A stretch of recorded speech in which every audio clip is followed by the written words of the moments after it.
Meldrum's Monster Garage, and we're out here working on the 72, getting it ready for the Northern Ohio Chevelle Club show. Got Abby out here helping me. And the show is just a couple weeks away, and the car is going to be in the hotel inside the ballroom. So thank you for the honor of having my car on display and celebrating its 50th anniversary. This really is a special car. Not too many SS Chevelles were made with 454s, 4-speeds, and convertible tops in 1972. And this car does have a special story, and it has all sorts of history since I've owned it. But I talked to Jim Rogers the other day, and he said, Mark, you got to tell the story of how you tracked me down. So I'll tell that story too, but let's start off with where this Chevelle, I've got a little timeline that I build up of this Chevelle. And like you said, the Chevelle was built in obviously May of 1972 and delivered to Mills Auto in Winterset, Iowa. The car was Gulf green with white stripes and a white top. Very different than what you see today, but I'll tell you how it got to that red color. In 1973, it was traded in to Mills Auto for a 4-door Pontiac Tempest. And I think you'll hear a little bit of Jim talk about that. And then shortly thereafter, the car was in a front-end collision, and it was titled to a Mark Todd in Cedar Rapids, Iowa, and painted blue. So this car was blue at one time, and I estimate that was about 1986 based on the title. Now, not sure exactly when, but I would imagine around 93-ish. The car was purchased by a Chevrolet dealership, and it was restored. It wasn't a frame-off restoration, but it was restored quite nicely and painted the color you see it today, cranberry red, which was an available color. And the story I hear was another 1972 454 hardtop was restored at the same time. So they had matching cars, convertible and a hardtop. Shortly thereafter, Duffy's Car Collector purchased the car, and they had it on their lot for a little while until my brother purchased it in 1994, and so it went to Madison, Wisconsin. So my brother had it for a little while, about 10 years, I think. And in 2004, he sold it to me. I had made numerous trips up to Wisconsin trying to get this car to run right, and trying to get it to look a little better, and advise my brother on it. And finally he said, Mark, why don't you just take this car? So he sold it to me. And that's when the search started. And that's what I want to talk about mostly here. I wanted to find the original owner of the car. I had the Protecto plate for the car. This is a copy of it. And so I knew who the original owner was and knew where it came from.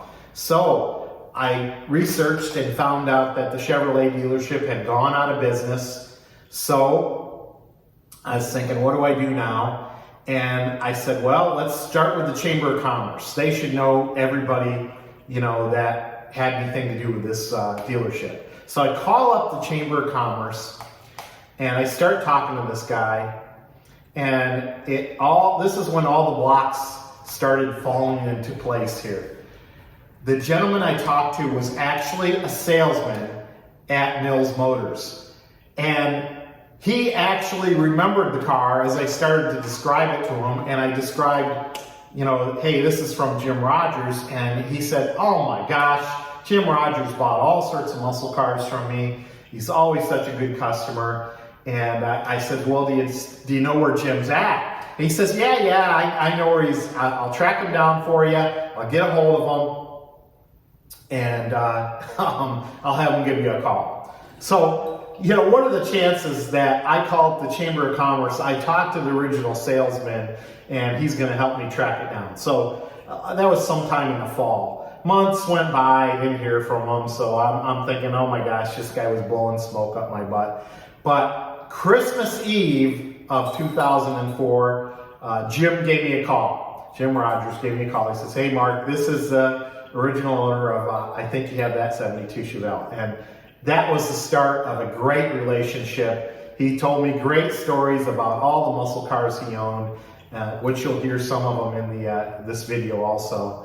And just a lot of fun. Jim had a son that worked for FAA as a controller. He was stationed here in Ohio and just a few miles away, and he made a trip to see him. He got a chance to see his old car and drive his old car, and that was a really special time. So that's basically how I tracked down Jim, and I'm going to cut over to him right now telling the story about the car and the history of the car, and then I'll come back and kind of finish up the story of how the car got into my garage and what we've done with it. So. Jim Rogers, and you guys are probably like, who's he? Well, he is the guy who was on the protective plate name of my 1972 Chevelle convertible. He bought the car brand new, and his son Ryan's here graciously videotaping. So tell me about how you came about getting that car. Okay, I had a 70 Chevelle 454 LS6, and I actually seen a picture of one of the color I wanted. It was this green and white convertible. So I went to Mills Motor, where I bought all my Chevelles, and had Bob Mills order that car for me. And when it came in, I thought it was the prettiest car I ever had in my life. Wow. And it was green, white interior, white top, white stripes. And you guys know my car's red, so it's not the right color. But 454, 4-speed. I never ordered any Chevelles. I had 5 of them. I never ordered any without the max. Wow. Everything with the max. And 4 speeds and the whole thing, bucket seats, cowl induction if it was available, whatever. Yep. And so, anyway, that's how that come about. And I had a 70 Chevelle 454. I had a 69 Chevelle with 396. It was bronze, brown. I owned for 3 hours. Three hours? What happened to it? Until I wrecked it in Shenandoah, Iowa. Oh, well, how do you wreck a car in 3 hours? Showing off. And stepped on, lost it in a huge ditch. Oh, geez. And then a week later, I got a new, another Chevelle, a silver and black one. Then I bought the 70, it was maroon with white stripes, and then the 72 that you have now. That is cool. And it's such a cool car because in 1972, near as we can figure out, there were about 70 of those made in 72. There's only 31 that I've tracked down across the nation on probably a 15-year search. And what I found out is most of the ones we see with a build sheet say customer order, and we have the build sheet, and like I said, we got the protective plate with your name still on it. Jim has actually come out to my house and he's driven the car in, I don't know, about 5 years ago maybe. Yeah, my son was air traffic controller, went out to visit him. You happened to live right there also. Yeah. And it was probably one of my, probably the biggest thrill of my visit out there was to be able to drive that again and see it again and meet you. Yeah, that is cool. And so that don't happen very often in our lives where you, that many years later, what are we talking, 40, 50 years later? Yeah, almost 50. It's 69. It's the 50th anniversary of the 69 Chevelle this year. And so in just a few more years, we'll be up to 72. Yeah, about the same age as I am, so. Same age as you, yeah. So that's great. I'm glad we got a chance to meet up here, and this is his hometown. So he lives here all year round. And this is probably the highlight of our year. We've been doing this for 22 years, coming out to Barrett Jackson, and I used to buy cars out here and sell a few and so forth. And, I haven't done that in the last probably 4 or 5 years. You got to know what you're doing. Absolutely. You got to be sharp to catch a deal around here. Absolutely. Wow. Yesterday I didn't see any deals. 100,000 for everything. No. But it's fun just to come out and see all the different vehicles. That's probably the most important thing out here, is just to see the different stuff. You think that you've seen it all, but you haven't until you come out here. Yeah. And every year there's something different, something new. There's always something, one of one. Absolutely. Some neat stuff. And then just the people out here and so forth. You got to realize 99% of these people are all car people. Yeah. And so we're in the same company, you know, as our interests are. And they're coming from all over the world, near as I can figure. We watched these guys yesterday from Germany, and they picked apart this Porsche, and they were speaking in German, and it's just a riot to see all the cultures around here and who's into cars. And then the expertise. Yeah. Yeah. That's the other thing is exactly. You know, you've got some real expertise from a lot of these people that tell you facts and figures that you've never heard or never knew. You know, that's the other thing I really like about it out here. So it's an experience that everybody ought to do at least one time, put on their bucket list. It was on my bucket list. I checked it. I'm not sure if I'll come back because wow. It's just overwhelming. I'll be back. All right. All right. Well, thanks. Okay. Well, thanks you, for Mark, meeting with me today. Appreciate it. I enjoyed you visiting with you over the years here since you found the car. And, that's cool. I hope to see you again out here. Yeah. And maybe when I paint it Gulf green again and won't run it through the auction block. Oh God, I might have to buy it. There you go. See ya. All right, so hopefully you enjoyed that story with Jim. He's quite a great guy, and I keep in contact with him as much as I can. But you know, what happened to the car since I've owned it has been, in my estimation, very special. And this is a very special car. They didn't make too many. I'm in charge of a register. I didn't start the register. I helped start the register. Tracy Morgan, I'll give him credit for being #1 in the register. Stan Kryla, #2 in the register, and myself, #3 in the register, started looking for these 72 convertibles with 454s. I think we've tracked down about 32. If I look at statistical analysis of all the production numbers, you can calculate out that about 70 of these cars were made. And I'm talking about 454 SS Chevelles with a convertible top, either in the automatic or the manual transmission. So most of these cars were customer ordered. From what I can see on the build sheets, I do have the build sheet to this car, and it says right on here XXX customer order, and you usually see a little C and X's on the build sheets when they're customer ordered too.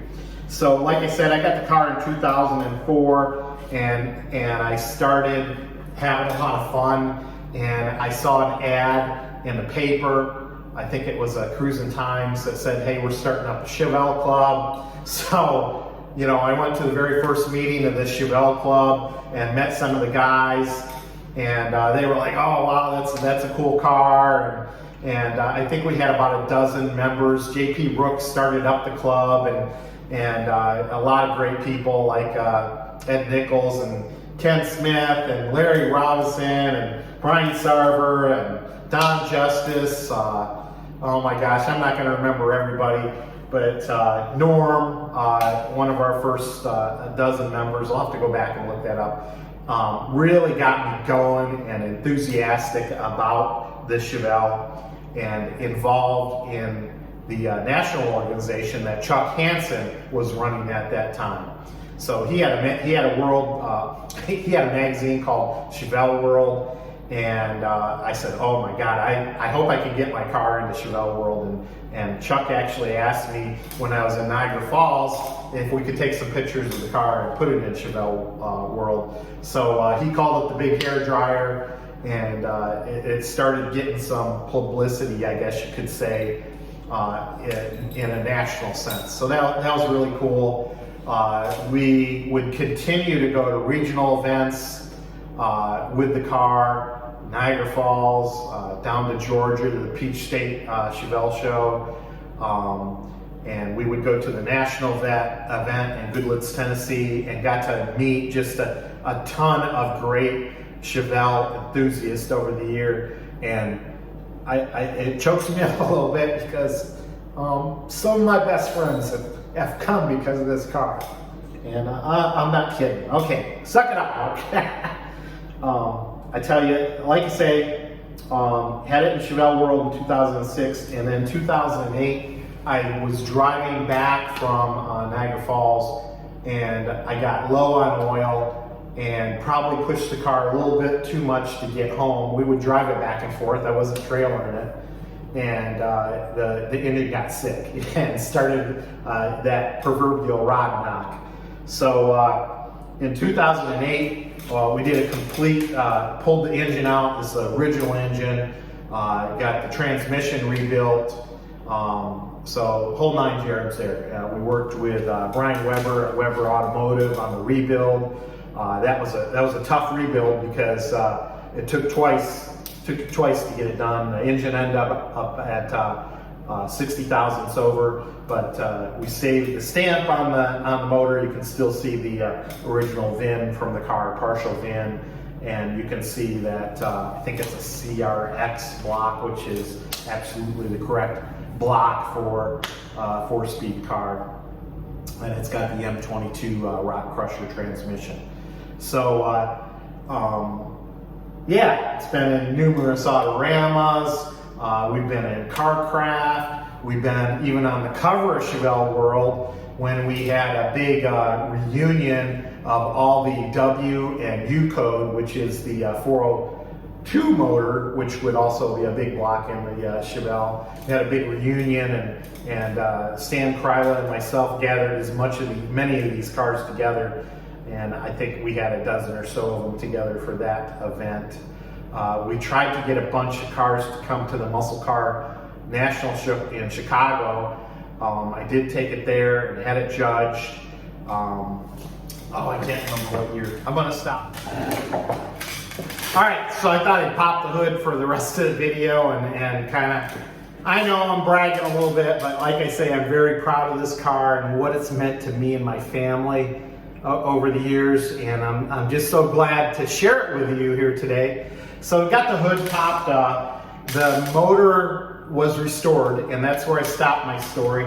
Now, over the years, I've collected up all the little trinkets that go along with these smog motors, which include the smog pump and all the accessories that go with that. So you can see it's got the cowl induction. The only difference you might see on this car, rather than completely bone stock, is that I've got chrome valve covers on here. Those damn stamped valve covers from the factory, I had the original valve covers, they were always leaking and just driving me nuts.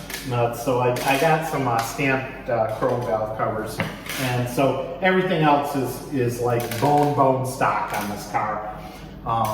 Some of the things I've recently redone on it is the brake system here. I was having a little trouble with the spool on the brake wouldn't center, and it caused the brake light to come on. So over this last winter, I replaced the brake booster. I got the correct master cylinder on here with the fittings. The old one didn't have the correct bleeding fittings on there. And yeah, anyway, that's a pretty cool part of it. I'm going to share you a few things I'm really, really proud of. I think I was super proud. My niece, Sarah, asked me, she got married in a church in downtown Akron, and her husband, and Rob, and we drove them away from the church with the top down, the whole 9 yards. That was a very special day to me, so that was cool. And of course, I told you we kept taking this car to Chevelle'bration, and at Chevelle'bration we were starting to go to the Nashville Speedway, and I thought, hey, why not make this official pace car?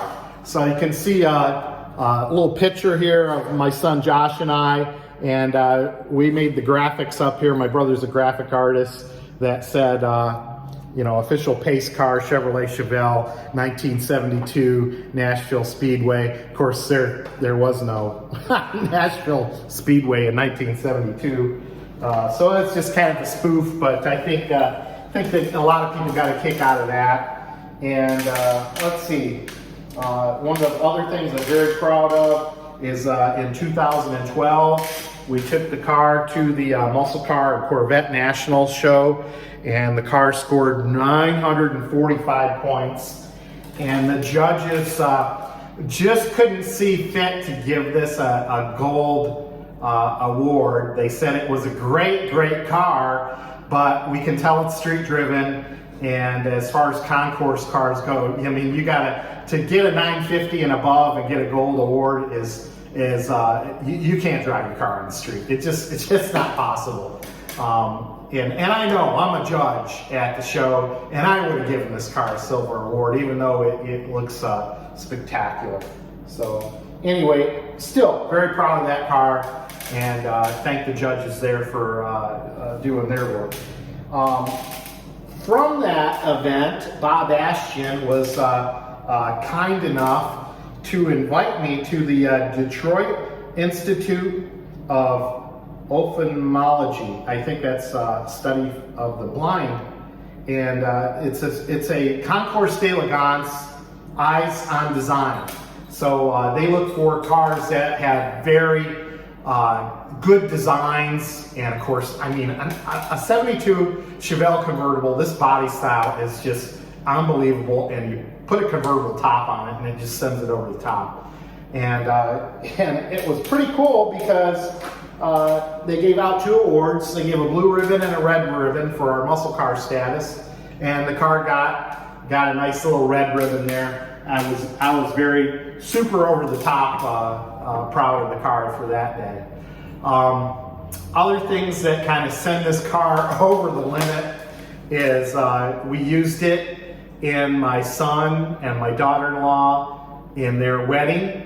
And my son, if you know, is married to Jim and Pat Umstead's daughter, Monica, and they met because of the Chevelle Club. Once again, you can see how this Chevelle family is coming together. I mean, it's just not a bunch of friends getting together. Our kids get to meet each other, they fall in love. And once again, I can't say enough good things about my daughter-in-law, Monica. 2 years ago, brought us our first grandson, Mac, and well, it's probably going to be our only grandson, but that's okay too.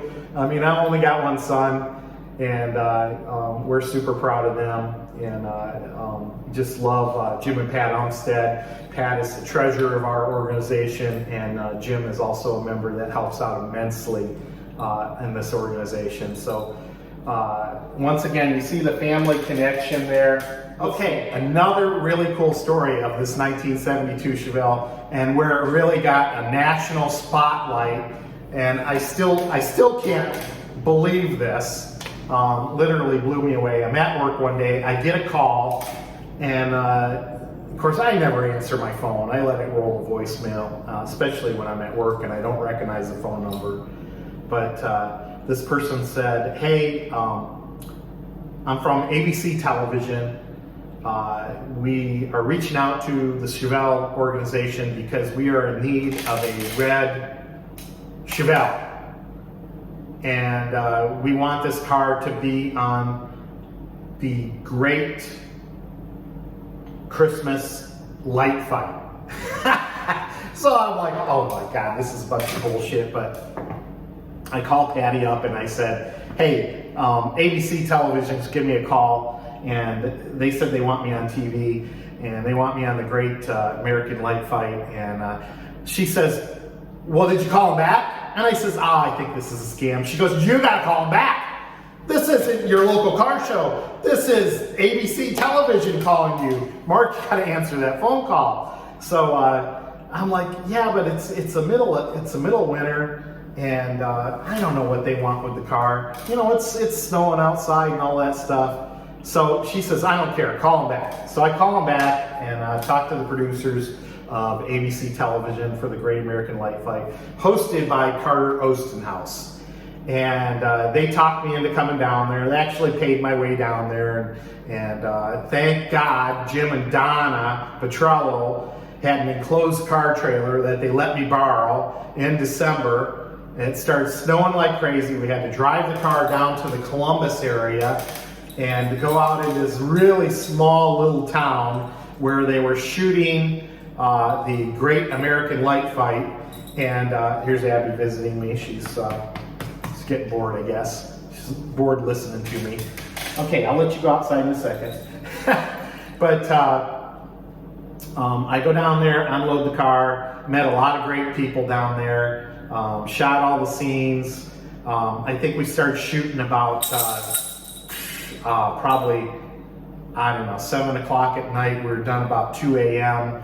and didn't have anywhere to stay overnight, so we drove home through a snowstorm, made it home about 6 a.m. in the morning, and it was a hell of a day. And the show didn't air for another year, so I had to keep my mouth shut for a whole year. So that was kind of funny. And when we went back down, the people who were actually part of the the winners of the show, Clifton Mills, they had decorated their whole facility, a mill, with over 5 million lights. And I'll show you a few little clips on this. But we went down a year later, and President Joe and some of his family went down with Patty and I and met all the people all over again. And we had a great time down there on the premiere of the show. So that's another little story about this car, and that's kind of how it's nationally known. I dressed up as Santa Claus, got to drive the car, got to talk to Carter. He drove in the back seat. Just a fantastic time. I'd say the other big thing with this car, and probably what I'm most proud of, because it involves all the family. Remember, I told you that we used this car in my son's wedding, and we also took some pictures. And of course, I took a few pictures of the bride and the groom, and we had Jim's 66 Chevelle, and we had my 72 Chevelle. We had the bride and the groom in the picture, and I'll show you that. And I entered the car in a MasterCard GM Proudest Moments with your GM car. And I entered this picture into this contest, and damned if I didn't win. And it's a beautiful picture, and the grand prize was a fully expense-paid trip down to Bay Hill Country Club in Florida to Arnold Palmer's Bay Hill Classic. It's a big golf tournament. Arnold was still alive, and we got to stay in his facility. They've got a big hotel right there at the golf course. We got to meet all the pro golfers. Even had drinks with them. We got to stay in the loge right on the 17th hole. And the last day of the golf tournament, we got to actually walk around the whole golf course with the winners. And it was kind of funny, not the winners, but the leaders. And it was kind of funny because they thought that we were the mom and dad of the leaders. A lot of people talked to us on the golf course, but a great time. And we went out to dinner every night, all expenses paid. They even did some things on the off hours because I'm not a big golfer. And they said, well, Mark, usually winners of this get to golf, around the golf. And I said, well, I'm not really interested in that. And they said, well, what do you want to do? I says, well, Disney Speedway is right around the corner. I'd like to go to Richard Petty driving school. And I said, no problem. So they stuck us in a limousine. They took Patty and I to the race course. They taught us how to drive race cars. Patty got to drive around the race car. And like I say, we got a chance to meet Arnold Palmer. It was a fabulous man, God rest his soul. And it was just a cool experience. So hopefully you've enjoyed some stories about this 72 Chevelle. I'll look through some rest of the things, but I hope you enjoy the car on display here. I am feverishly trying to bring this paint job from 1994 back. I brought a cool little paint polisher, battery operated, that I've been rubbing on this thing. It's starting to finally get all the little micro scratches out of it, and it's starting to look good. So that's it. I'll try to edit all this together so it sounds kind of interesting, not stupid. But thank you for listening to my story. Once again, I hope you have a grand old time at our show this year. We always have a fun time pulling this show together. I know I told people I'm done with the show.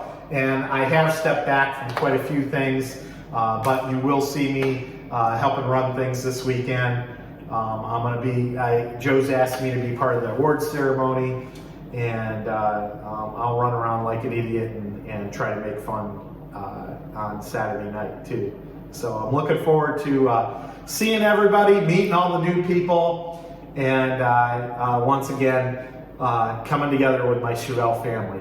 Thanks. This is Mark Meldrum, Meldrum's Monster Garage. Like, subscribe. I've got my own YouTube channel. We're up to about 750 viewers. We need 1,000 to start making money. And we do all sorts of fun things at Meldrum's Monster Garage. We go Chevelle hunting. We work on Chevelles. We do all sorts of crazy things. So please like and subscribe and get my count up there so you can see more of this craziness. So, see ya!